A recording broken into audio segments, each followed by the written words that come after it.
Mas me fala, doutora, assim, dentro desse ponto ainda, continuando essa parte de prevenção, continuando essas perguntinhas relacionadas, assim, a quanto tempo. E antes, assim, essa informação, por exemplo, assim, se eu soubesse de tudo isso, eu teria levado meu filho Isso. do jeitinho que você falou. Mas, Sim. assim, Antes do tempo.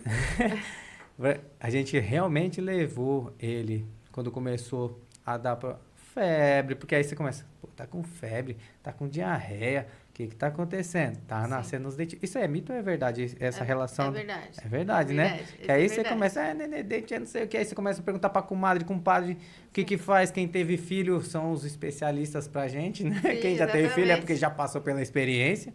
E o que eles falam pra gente, a gente vai tentando, porque é desespero, né? Sim. E aí a gente vai. Essa parte da informação na gestação acontece, assim, você tem procura de gestantes? Sim, é o que a gente chama de pré-natal odontológico. Na verdade, assim, se for seguir o ideal, seria: estou pensando em ter um filho. A mãe teria que passar no dentista para fazer uma avaliação geral de saúde bucal dela. Porque algumas alterações, tipo doença na gengiva, lesão de cárie, coisas assim, pode interferir na gestação ali no futuro. Então, o primeiro seria cuidar da saúde da mãe, para essa mãe também não ter nenhuma dor de dente no meio da gestação, Olha, não isso ter é nenhum problema importante, no meio hein? do caminho. Aí é o que a gente chama de pré-natal odontológico. Então, Mas isso aí a ginecologista acho que ela tem que é passar essa isso, informação, né? isso. Porque, ó, Elas geralmente elas indicam, falam assim: é show, o que a gente chama de tentante. A mulher, a partir do momento que quis virar um começar a filho, tentar. ter um filho, vira tentante. Então a tentante tem que passar ali e fazer uma avaliação geral, ver se não tem nada ali que possa atrapalhar na gestação. Passou tudo tranquilo, a gente fez, tá tudo em ordem, engravidou. No último trimestre, na verdade, o segundo trimestre é o mais confortável. Porque o primeiro, às vezes, a mulher tem muito enjoo, não consegue ficar muito tempo em cadeira. O segundo trimestre geralmente é o trimestre mais tranquilo. E o último trimestre, às vezes, tem mulher que sente muito desconforto de ficar deitada. Porque aperta. Ela Aí tem já que ir tá, toda hora já. indo no banheiro. E aí, às vezes, acaba ficando mais difícil. Mas esse segundo trimestre e às vezes até o terceiro, a gente usa para passar essas informações. Entendi. Porque Legal. aí na hora que às vezes a mãe chega lá com o bebê que acaba com 6 meses, ele começou a chorar, os pais pararam de prestar atenção em tudo que eu tô falando. Eu vou estar jogando um monte de informações e eles não vão estar conseguindo prestar atenção. Então, Já quando não faz a tem um lição de casa bebê ali antes. chorando, você consegue jogar mais informações e aí Sim. quando voltar nessa consulta de ou dos primeiros dias ou dos 6 meses, vira só para você relembrar. É, porque eu falo bem isso. Isso é até hoje.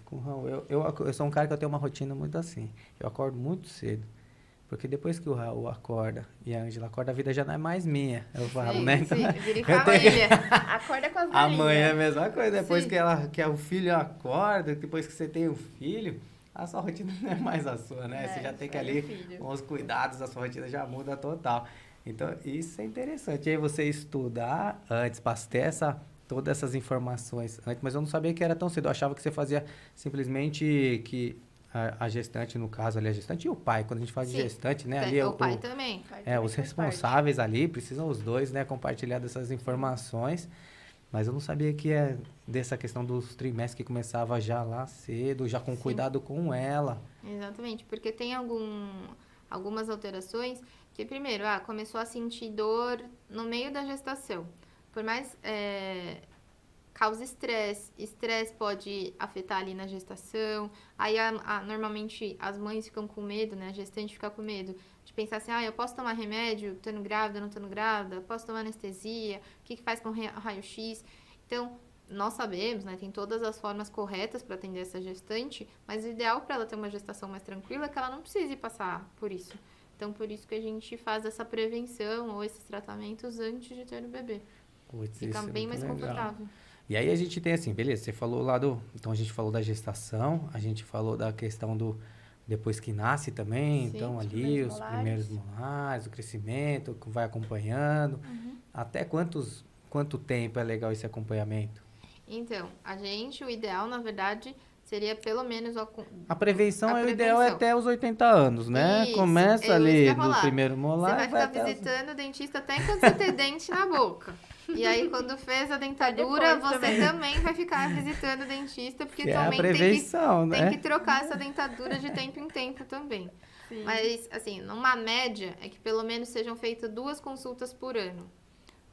Então, seria uma a cada 6 meses, para ficar fazendo essa prevenção. Tem alguns momentos, assim, que são mais cruciais. Então, fase de nascimento de dente em bebê. Aí, a gente sempre fala a primeira consulta de 6 a 7 anos, que a gente vai avaliar a troca de dente. E é normalmente uma idade marcante para a gente avaliar as más oclusões, que são os dentes tortos ali. Para ver se o crescimento está correto, se a criança não está com o queixo maior do que deveria, se ela não está aqui com a parte de cima maior ou menor. Então, ali dos 6, 7 anos é uma idade bem marcante para avaliar a questão de crescimento do rosto, se o dente está torto, se não está, se vai ter que mexer. E aí, normalmente ali dos 12, 13 anos, termina toda a troca de dente, então é bom ali, não que você não vai fazer nenhuma consulta no meio dessas daí, mas são idades mais marcantes. E aí ali com 12 para 13 anos para avaliar o final de todos os dentes permanentes que nasceram. E aí normalmente aos 18 tem o terceiro molar, né, que é o dente do siso, que é o dente do juízo, porque teoricamente você cria juízo aos 18 anos, por isso que ele tem esse nome. Sério mesmo? Teoricamente. Teoricamente, você ganha o juízo com 18 anos, que é a idade que você espera que ele nasça. Eu tenho uma dúvida. Claro. Eu já ouvi muito, por exemplo, minha família, basicamente todo mundo teve que usar aparelho, todo mundo tinha os dentinhos tortos e tudo mais. E aí, quando eu tava crescendo, também pros 6, 7 anos, meus dentes nem tinham terminado de trocar, já colocaram aparelho, justamente porque a minha mãe falava que eu ia ter os dentinhos tortos da minha família. Sim. Isso é verdade? Assim, tipo, se tiver genética da Sim. família, você também vai ter dentinho torto? É uma tendência genética. Uhum. Então, assim, ó, pais usaram aparelho. É muito difícil essa criança não precisar do aparelho. E aí, às vezes, tipo, os pais usaram 20 anos de aparelho porque não tinha espaço e no final teve que tirar um dente porque faltava espaço. Se a gente começa a fazer algum tratamento com essa criança, com ela pequena, numa fase de crescimento, a gente diminui a chance dela de faltar espaço para dente lá na frente. Então, por isso que às vezes 6, 7 anos a gente vai começar alguns aparelhos. Tem gente que precisa fazer cirurgia ortognática, que é aquela cirurgia maior, que quebra osso, Sim. joga osso pra lá, joga osso pra Queixo cá. pra trás, Queixo pra frente, queixo pra trás, que fica igual o cepacol, que fica com Sim. aquele queixo bem pra frente. Essas crianças que têm uma tendência a ter esse crescimento, se a gente consegue fazer um tratamento mais precoce, a chance dela precisar de uma ortognática vai diminuindo. Então, a gente sempre também olha os pais. Então, assim, olha o rosto dos pais.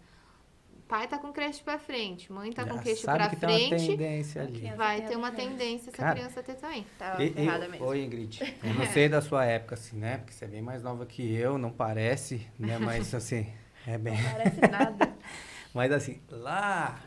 Eu via muitas crianças, né, na minha época, essa época mesmo, 6, 7 anos, com aqueles capacetes, né, que vinha, né? Ainda tem esse estilo de ortodontia que, né? Sim, ainda tem. Mas eu falo que aí o dentista também cansou de ser Porque, vilão na olha, história. Isso É daí que era eu traumatizante, isso eu daí tinha era medo de usar bullying. isso aí. Eu falava, mas forte. eu não uso, não. A gente ainda tem alguns casos que precisam usar esse tipo de aparelho que fica pra fora, mas aí agora a gente já indica, tipo assim, ó, é pra usar dentro de casa, pra não precisar a criança passar por esse tipo de exposição, por esse bullying. Não vai pra escola esse aparelho não vai pro clube, esse aparelho fica em casa.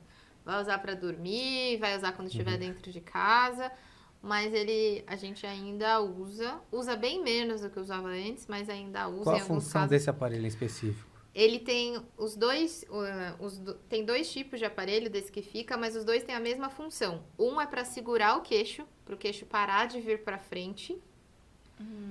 E ao mesmo tempo puxar o osso aqui da maxila, né, que é da parte de cima, o céu da boca, de puxar ele para frente. Então ele vai fazer essa função, segura o queixo e puxa o céu da boca para frente. Que é para corrigir, por exemplo, uma futura ortognática mesmo. Isso, que é para segurar uma futura ortognática. E tem um outro que a função dele é ao contrário. Ele quer jogar o céu da boca para trás. Que normalmente é aquele que tem um elastiquinho aqui atrás. Esse é o que a gente quer jogar o céu da boca para trás. Esses 2 aparelhos a gente usa bastante em paciente que vai, que se não cuidasse, ia partir para uma ortognática. Então, a gente tenta evitar essa ortognática, mas o aparelho fica em casa. Ele não sai para passear, ele... Provavelmente era meu caso, porque eu tenho essa parte aqui da frente mais pra frente mesmo, a parte de cima mais pra frente. Sabe que eu tava Só que eu dando não deixei risada. ninguém colocar, não. E eu tava dando risada outro dia, até com o Raul, né? Minha sogra contando.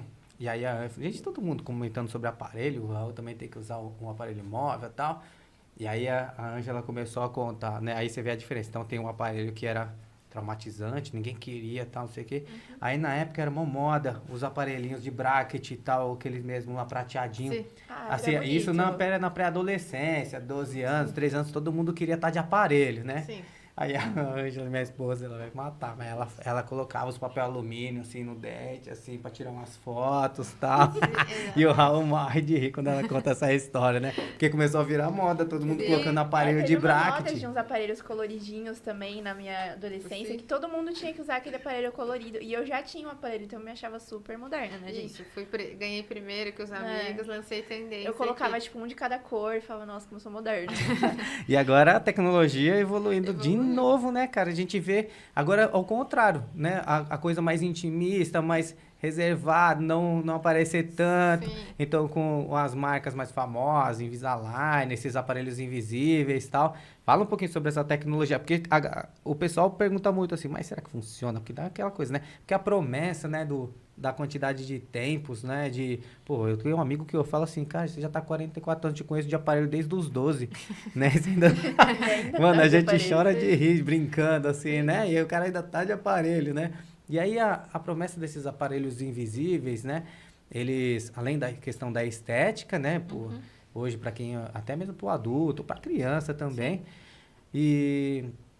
Mas o que mais me impressiona é isso, porque ao mesmo tempo quando a gente vê, né, a questão de valor, não falo nem que é preço, porque aí entra a questão de Sim. valor mesmo, né? Quais são os benefícios, né? Então a gente vê vou usar 6 anos um aparelho, 4, 5, 6 anos um aparelho fio, um aparelho lá de bracket, ou vou usar 12 meses, 13 meses, dependendo do Sim. tratamento. Fala um pouquinho sobre essa inovação, tecnologia, a gente gosta muito disso Sim. também. Os aparelhos invisíveis, né, esses alinhadores, que é o que a gente chama, eles funcionam semelhante ao bracket, né, que é o fio tradicional, lá que a gente escolhia as borrachinhas coloridas. Mas eu sempre, toda vez que instalo, eu oriento muitos pacientes. Ele funciona se você usar. Ele tem que ficar em boca de 20 a 22 horas por dia. Porque você só vai tirar para comer, para escovar dente e o aparelho volta para a boca. É, o contrário do outro que já tá na tua boca Isso. amarrado, né? Exatamente. Preso. Aí eu falo assim, ó, Quase tem que parafusado. tem que pensar nele como se ele fosse um aparelho fixo. Ele só sai da boca para comer e para escovar o dente. E ele é muito mais confortável, porque não fica com aquela coisa de, tipo, come, metade da comida fica presa em aparelho, você vai escovar super bem, você vai conseguir passar o fio dental, não vai ficar, tipo, agora é época de festa junina, tá proibido de comer pé de moleque? Não, você pode tirar seu aparelho e comer o pé de moleque, vai comer sua pipoca, não vai ter problema nenhum. E ele funciona, mas sempre usando. Ele tem essa tecnologia, porque agora não tem mais massinha, né? Ninguém molda, que todo mundo tinha o terror de que usava aparelho, eu que era o tinha. dia de moldar, que falava, eu vou passar Engasgava. mal, vai ser Eu vomitei horrível. já, cheguei a vomitar já uma vez. Então, é o Você deu terror. trabalho, hein? Eu dei muito Ah, trabalho. Fé Maria. Ele não, ele tem toda a tecnologia de, tipo, o paciente é escaneado, aí é simulado em computador todos E os é movimentos que impressionante, vão né? fazer. Aquele scanner, né?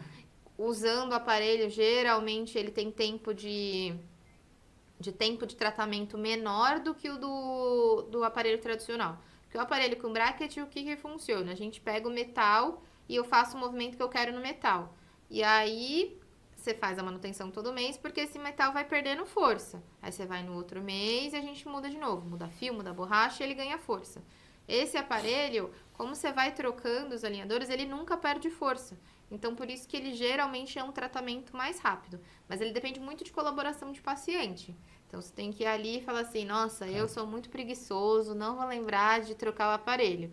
Vai perder. Vai perder, vou Vai jogar na quebrar. praia. Quebrar é muito difícil de Jogar no quebrar. lixo, né? Você pega, tira ele pra comer um McDonald's e tal, Isso. bota na bandeja, depois joga na bandeja no Ó, lixo. praça de Já. alimentação de Praça de shopping deve ser alimentação. muito. Eu fiz essa proeza de quebrar o aparelho. Minha mãe ficou tão brava comigo. Nunca vi ela tão brava comigo quando foi que eu quebrei o É, aparelho. fiquei Mas é que eu bravo ia com o Raul lavar também. ele. Aí eu coloquei ele na água quente e ele fez. É, Quebrou. então. A água quente é o maior Foi inimigo, isso, tanto e eu não sabia. dos alinhadores como do aparelho, o aparelho móvel que a gente faz com as Sim. crianças. Por exemplo, esquecer no carro, janeiro, vocês foram pra praia, Calor. fala, nossa, eu vou deixar o aparelho no carro pra não perder na praia. Vai derreter o aparelho.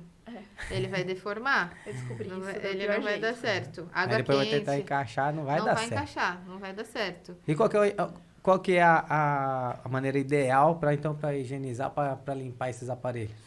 Escova de dente, pasta de dente.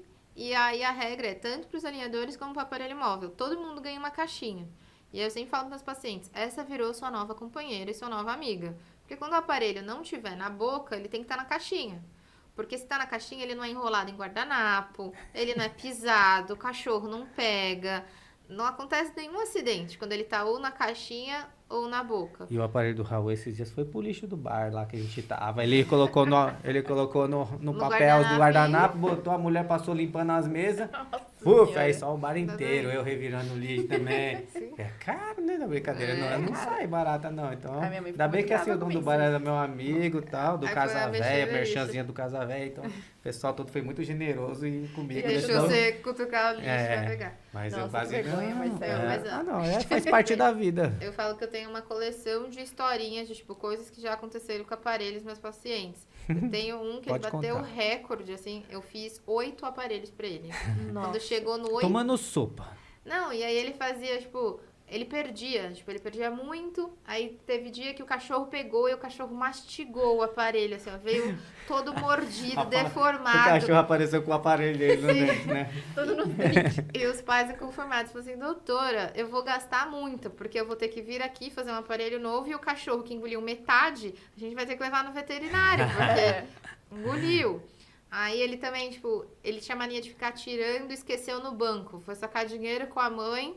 Quando chegou em casa, falou, cadê seu aparelho? Ah, tirei no banco. Aí ele Nossa. foi perdendo. Aí ele também foi o que eu aprendi que no carro derretia. Você aprendeu bastante coisa com essa criança. Isso, eu falo que ele que foi a pessoa que Foi me seu- ensinou mais do que muito curso em relação Foi ao uma aparelho. pós-graduação Uma de pós-graduação. ortodontia. O que dá pra pisar em aparelho? Porque eu nunca tinha imaginado que um aparelho podia ser esquecido no chão. Eu também não. No chão. No chão, porque ele foi assistir Que TV joia. deitado no chão da sala. E aí precisa tirar o aparelho pra assistir TV normal, Isso, gente. É exatamente. Normal, senão Faz todo atrapalha, Exatamente. pô. Atrapalha. E aí o irmão mais velho não viu, veio assistir TV junto, macetou o aparelho. Pisou assim, acabou com o aparelho. Nossa. Aí eu falei, gente, ó. Ó, e vamos- falar em pós-graduação, Dedos meus. fala um pouquinho, doutor, da sua formação. É assim, a gente já conversou, né? Sim. Eu vi que assim, você é um pouquinho nerd. Sim, né? um pouquinho. Assim, né? Só um pouquinho Ai, nerd. Passou sem pretensão nenhuma, não. Nem vou Tranquilo e passar calma. mesmo, na FUVEST, na USP. Não, vou passar nunca, tal. Então fala um pouquinho sobre a sua formação. Então, eu fiz minha graduação na USP, né? A minha especialização em odontopediatria eu também fiz lá, fiz na Fundecto, né, que é a fundação. Estou fazendo meu doutorado lá também, então sempre fiz USP. E aí a questão de aparelho, que eu tenho o curso dos aparelhos, eu fiz na USP Bauru, que aí eu resolvi dar uma variada. Aí eu falei, vou dar uma variada, vou para USP Bauru. E Top. eu também tenho a especialização em aleitamento materno. Aí esse eu fiz aqui na Neon, que também é em São Paulo. Olha que show essa ideia. E aí, hein, dona? Religiosa ela, Isso. né? Aí eu fui fazendo vários cursos. Aí fiz curso para atender só bebê, que era o curso da primeira infância. Porque tem uma professora, que é a professora Salete, ela é rainha da odontopediatria. Ela tem que ser... Agora eu acho que a professora deve estar com 76 anos e ainda atende. Eu falei, não, se tem alguém que eu quero aprender, é com a doutora Salete. E aí eu fiz o curso com ela. E aí o curso de bebês dela, a equipe é maravilhosa, você aprende muito. É quando você vê, você tá fazendo canal Pini Coroa em criancinha de até 3 anos de idade. E aí, acho que ali foi o momento que eu falei assim, nossa, eu quero mesmo fazer odontopediatria, porque isso aqui é muito legal. E reabilitar as crianças, então... Pô, vamos falar. Eu acho que uma das coisas curiosas também em relação quando você fala de odontopediatria, de todo esse amor que você tem, tudo mais, desse encontro com o seu propósito, essa questão do atendimento humanizado, né, faz total diferença também, porque você tem duas situações. Você tem o pai, né, que é uma leoa, o pai e a mãe ali olhando, né, não, meu, se ele passar algum perrengue, você vai se ver comigo, sabe? Sim, sim. Então, assim, tem aquele pai, aquela mãe ali, né, ao mesmo tempo tem a criança insegura, né, tem a criança com medo, insegura, se é a primeira vez, o que pode acontecer, se ela não passou desde bebê.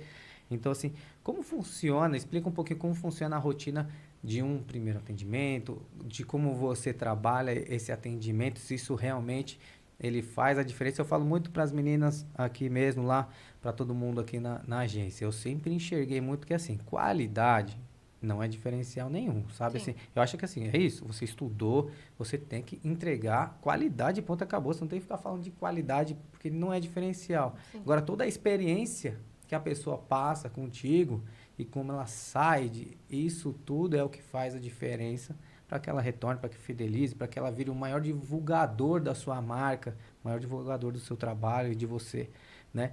Então, fala um pouquinho sobre essa questão do atendimento e principalmente com essa questão de ser criança. Sim. É o que eu sempre falo para os pais, assim, eu não atendo uma criança, eu atendo uma família. Porque primeiro quem me procura são os pais para me entregar o bem mais precioso que eles têm, que é o filho deles.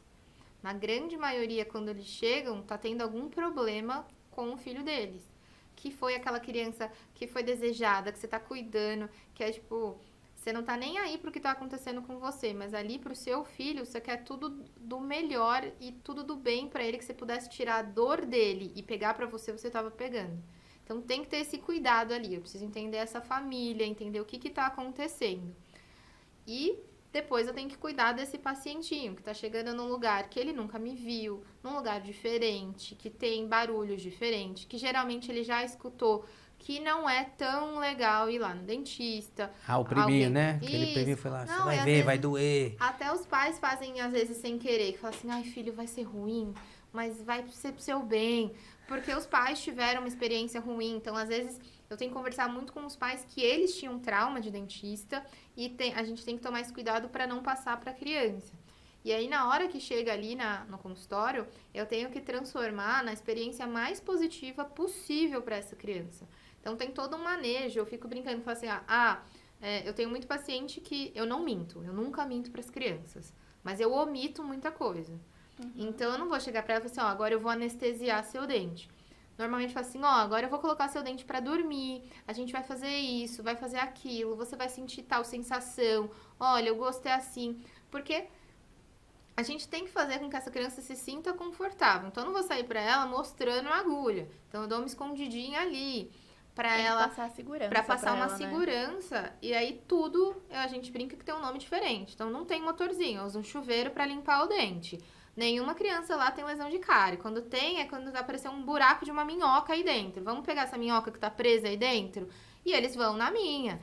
Vai restaurar o dente, não tô pondo uma resina. Não, a gente tá desenhando aqui o Batman dentro do seu dente. A gente vai fazer o Batman com a capa e vai pôr com a máscara. E você tem que entrar no mundo deles. E aí eu acho engraçado que aí no final você termina, eles olham no espelho e falam, você tá vendo o Batman que a tia desenhou aí? Aí tem uns que olham assim com uma cara de assim, ou essa tia é muito maluca, ou eu tô tendo algum problema. E tem uns que eu acho que eles aceitam só pra me agradar, só pra ser, ai, coitada da tia. Que aí eu falo com tanta vontade, assim, você não tá vendo o Batman? E olha e fala assim, olha, tia, tô. Eu falo assim, é só pra... Assim, essa tia foi até legal, eu vou concordar com ela pra ela não ficar chateada. Mas é porque tem que ir mudando, tem que ter esse cuidado. Sim. É claro que, assim, um bebezinho, por exemplo, ele ainda não tem maturidade emocional pra entender o que tá acontecendo. Então, é comum ter um choro. Mas é o que eu sempre explico pros pais. No consultório não pode ter choro, nem de dor e nem de medo. Um choro de, nossa, não tô entendendo muito bem o que tá acontecendo, porque eu sou muito pequenininho, às vezes acontece. Mas nada é pra ser desconfortável. Você não saiu de casa pra levar seu filho pra ser torturado em algum lugar. Você saiu de casa pra levar seu filho pra ser bem cuidado. E eu acho que isso tem que ser, pra mim tá junto com a técnica, tem que ser o mínimo, assim. O mínimo é entregar um trabalho legal e com bom cuidado, assim. Uau, hein? Eu acho que esse tem que ser o mínimo. Eu queria perguntar um pouquinho sobre crianças com necessidades especiais. Como que funciona esse atendimento? Se é um pouco diferente do que você faz, que acredito que sim, pessoinhas com necessidades especiais, tipo, eu tenho um priminho que ele tem autismo, e a gente tem que brincar com ele, pra ele poder se soltando um pouquinho e tal. Aí eu queria entender melhor como funciona isso. Então, vai dependendo também, o tratamento fica um pouco mais individualizado. Já é individualizado para cada criança. Quando é uma criança que tem uma necessidade especial, a gente vai adaptar esse tratamento conforme a necessidade da criança. Então, é um paciente autista. Ele é verbal? Ele é não verbal? Ele é não verbal, ele só comunica por desenho. Então, às vezes, o que eu peço para os pais? A gente tem criança que tem o quadrinho da rotina. Eu entro no quadrinho da rotina. Tem pai que pega minha foto e põe minha foto no quadrinho da rotina antes da criança me conhecer. Que legal. Pra saber quem sou eu, pra ele não estranhar tanto. Tem alguns pacientes que são muito ligados em rotina, alguns pacientes autistas. Então, primeira consulta dele, eu tava com tal jaleco, tal calça e tal tênis, eu vou atender ele todos os dias com tal jaleco, tal tênis e tal coisa. É um paciente totalmente não colaborativo, ele não vai conseguir sentar ali na cadeira e deixar. A gente pode pensar em fazer o tratamento em ambiente hospitalar. Vai para o hospital, a gente faz em anestesia geral. Isso valendo para qualquer paciente, com necessidade especial ou não. É um paciente que consegue colaborar um pouco. Dá pra gente fazer opções de sedação com óxido nitroso no consultório. Então, a gente vai adaptando conforme a necessidade de cada criança. Uhum. E vai entrando também na rotina dela. Então, alguns pacientes a gente chama de sessão de condicionamento. Ele precisa ter mais sessões para conhecer o consultório e me conhecer antes de fazer algum tratamento restaurador ali. Porque eu falo assim, não dá para eu ignorar a criança e falar, agora me dá o dente aqui que eu vou fechar. Então, não, a gente vai fazendo um condicionamento para a criança me conhecendo, eu conhecendo a criança, ela conhecer todos os barulhos, todos os cheiros, todos os sons que vai acontecer ali, para ela não se assustar, para ela ficar confortável ali. Nossa, Legal, isso é muito interessante, lindo. né? Falando do tanto de atendimento, como falando assim, agora uma dúvida, né, minha, relacionado à questão do paciente síndrome de Down, né? Você percebe que ali no rosto dele, a gente percebe, a gente vê também que ele tem algumas coisas que já são diferentes, né? Fala um pouquinho dele, que da tem de arcada diferente? dentária, isso. Geralmente os pacientes com síndrome de Down, eles têm o que a gente chama de hipotonia, eles têm um músculo um pouquinho mais fraquinho. E eles normalmente têm o músculo da língua mais fraco também. Então, às vezes, a gente precisa usar alguns aparelhos e esse a gente usa em bebezinho. Tipo, 6 meses, às vezes até um pouquinho mais novo, e faz com esses bebês um aparelhinho que fica em boca para eles começarem a aprender e a usar a língua, porque eles têm uma tendência a ficar com a boca entreaberta e ficar respirando pela boca. Então, a gente vai fazendo essa reabilitação, toda a questão muscular, para ganhar esse fortalecimento, porque aí, tendo fortalecimento de músculo, come melhor, respira melhor, cresce melhor. Eles também têm uma tendência a ter mais problemas em gengiva, e ao mesmo tempo eles têm uma tendência maior a ter alguns problemas cardíacos. Aí, problema cardíaco somado com problema de gengiva, aumenta a chance de ter o que a gente chama de endocardite bacteriana, que é quando desce bactéria para o coração. Então, a gente tem que cuidar deles com mais atenção, para não ter nenhuma inflamação ali. Principalmente os que já têm algum problema em coração. Então, aí entra a periodicidade de tratamento. Esse não vai ser um paciente que eu vou ver só de 6 em 6 meses. Tem paciente que eu vou ver a cada 2 meses. Tem paciente que eu vou ver todo mês. Que aí tem que ter um acompanhamento mais de perto, Mais de né? perto. Entendi. Eu tenho que ter mais atenção ali no meio. Nossa, Paciente isso com paralisia, por exemplo, que eles têm dificuldade, a grande maioria não, né? Mas pacientes que têm paralisia, às vezes vão ter dificuldades motoras. Então, eles vão precisar ou que alguém ajude a escovar ou que alguém escove para eles. Mas nem todos têm controle de abertura de boca. Então, vai ser mais difícil a questão de higienização. Então, vai ser outro paciente que eu vou ter que ver um pouquinho mais próximo. Então, a gente vai variando cada cuidado para cada paciente conforme a necessidade de cada um. Entendi. muito interessante, Muito doutora. legal. Essa parte toda. Assim, eu tenho uma curiosidade também. Você sabia que eu sou cadastrado na Special Kids? Que é olha só que história é essa. Tem um lance que é assim, uma fotógrafa, na verdade assim, lá nos Estados Unidos é muito comum você fazer retrato da sua família Sim. todos os anos, né? E é uma coisa que aqui no Brasil as pessoas não ligam tanto, principalmente agora com o celular e tal, né? Mas lá é muito comum. Todo ano você vai lá e faz aquela foto tradicional da sua família, às vezes na frente da sua casa, tudo mais. E aí teve uma família que contratou um fotógrafo. Esse fotógrafo, na hora que viu que o filho era síndrome de Down, ele se recusou a fazer a foto. Ele falou, não vou fazer, porque essa foto não tem como ela ficar boa, não tem não sei o que. Ah, essa família, lógico, obviamente, processou esse fotógrafo, né? Que bom. Teve toda essa parte. Bem. E essa família, ela criou a Special Kids, que é na verdade, é para qualificar novos fotógrafos a trabalharem com crianças especiais Legal. também. Nossa. E aqui essa pessoa é qualificada, fiz Ai, prova, tá tem testemunhos, tudo. Olha ele. É bem rigoroso também, porque existem diversas formas de você Sim. trabalhar cada situação. Por isso que eu falo, a gente tem que estar preparado e sempre alinhado com o seu propósito, com o que arde no seu coração e fazer o melhor para a sociedade. É isso. Muito legal, doutora. Agora vamos falar de um negócio assim, eu achei tudo isso demais, mas sabe o que me bate assim o tempo inteiro? Eu fico assim, meu, que da hora. E na minha época não tinha nada disso, dessas informações. Eu quero falar um pouquinho agora sobre quando você deu esse insight de você se posicionar e trazer todas essas informações na internet. Foi durante a pandemia, que teve aquele tsunami digital que todo mundo, quem não estava na internet, resolveu, né, ali se protagonizar ali nas redes sociais. Quando foi que você resolveu começar a trabalhar, doutora Vanessa Costa, como uma marca, começar a querer colocar aí as suas informações e trazer tudo isso? Foi justamente por causa da pandemia, porque na sexta-feira estava tudo ok, na segunda-feira a gente não podia prestar mais nenhum atendimento, fechou tudo. E aí eu falei assim, gente, eu não posso perder o contato com meus pacientes, porque começou a ficarem me perguntando, tipo, o que que eu faço? O que que tá acontecendo? Eu não sei como que eu vou cuidar agora. Eu falei, eu preciso achar uma forma de me comunicar com essas pessoas para conseguir ainda prestar algum tipo de assistência até a gente saber quando que vai poder montar. E aí que eu comecei a ir postando coisas no Instagram, que aí você vai perdendo a vergonha, gagueja, faz não sei o que, faz isso. Mas foi durante a pandemia que eu falei assim, gente, eu preciso continuar tendo contato com os pacientes.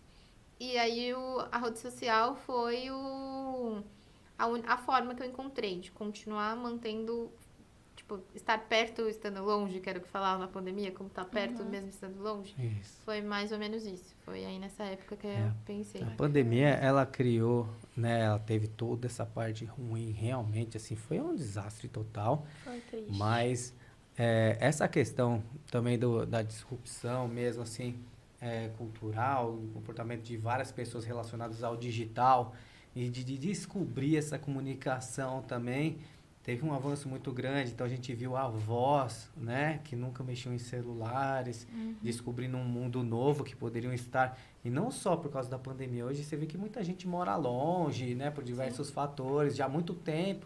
Então, não via o neto e agora descobriu uma maneira de estar cada vez mais próximo. Então, o comportamento de comunicação realmente, ele mudou e transformou uma nova geração aí, né, que nunca mais vai voltar para trás, né? Acelerou demais. A tecnologia, você vê, ela tá acelerando cada vez num passo novo. Eu falo assim, é marcha pra caramba, sabe? Você tá em nível hard. E aí, relacionado à sua própria marca, né? Uma das coisas, quando a gente se conheceu, a gente vê sempre o nome da clínica, né? Então, a gente vê sempre o nome da clínica. Fala um pouquinho do nome da clínica, de como foi construir essa marca, da história. Então, eu sempre pensei que ir ao dentista não é para ser uma experiência ruim. Nem para as crianças, nem para adulto, nem para ninguém. E aí, acho que, pra ser sincero, o nome eu não lembro exatamente de onde veio, mas era que tava isso, tava todo mundo conversando, tava uma coisa, a gente vai me falar assim, porque eu acho que às vezes falta afeto nas pessoas, tá faltando carinho, tá todo mundo distante, tá todo mundo não sei o quê, e aí foi daí que veio o nome da clínica, que aí ficou mais afeto, que era, tipo, isso, de, tipo, ter um cuidado, ter um carinho, que é você ser acolhido. Aí eu sempre falo para os pacientes, ninguém veio aqui tratar dente, você veio cuidar de você veio cuidar do seu filho, você precisa de cuidado. Então, foi daí que veio o nome da marca. Isso é muito legal, porque quando a gente faz a nossa estratégia de brand inicial, você preenche algumas perguntas que é onde a gente monta o Ikigai da pessoa, né? Então, a gente tem o seu, tudo. E uma das perguntas é o que que falta no mundo, né? Sim. E aí lá falta mais afeto, falta mais cuidado Mais com o empatia, próximo, mais sim. empatia. Então isso é muito legal, é uma palavra muito forte que tem tudo a ver, né? Quando a pessoa realmente ela tem dentro dela de que o que ela precisa realmente é cuidar, todo mundo pensar, tá todo mundo sendo cuidado o tempo inteiro, né? Isso é muito legal.